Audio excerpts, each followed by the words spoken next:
The UKIP leader Nigel Farage says the party will win 5 seats in Thursday's Assembly elections. The party has never won an Assembly seat before, but polls suggest that could change on Thursday.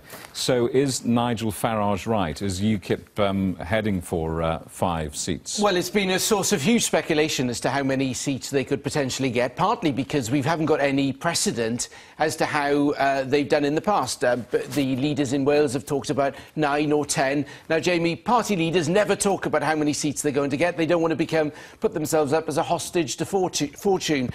Typically, Nigel Farage broke the rules today. He's in Wales campaigning, and he said he thought they would get 5 straight from the horse's mouth. Now, the key question for UKIP is, we know their supporters will be enthused for the EU referendum, but will they be enthused enough to come out and vote this week?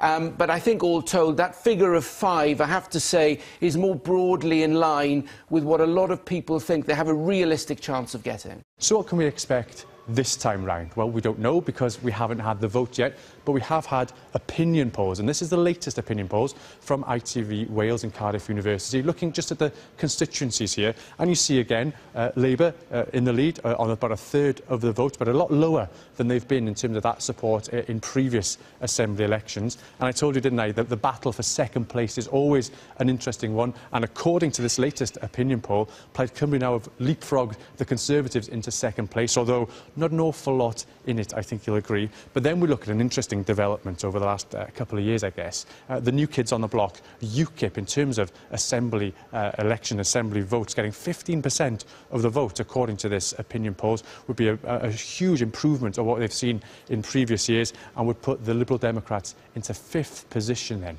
So that's how my bar graph looks. How does this look in terms of seats in the chamber? Let's open up the floor again and bring up our virtual chamber, and it shows you that Labour would still be the largest party, but on 28, so 2 fewer than they had last time. A bit of a switch here would mean that the Plaid Cymru would be the second largest party on 13. They would be ahead of the Conservatives, who would be down to 10 Assembly members. And then we'd have this brand new block of 7 UKIP members, the first time the Assembly would have had UKIP members, and they would be ahead then of the Liberal Democrats with 2 members left for them. But as I say, let's clear this all away again, because we don't have AMs at the moment. The chamber is empty, and of course it won't be filling up until we've all had a chance to have our vote on Thursday.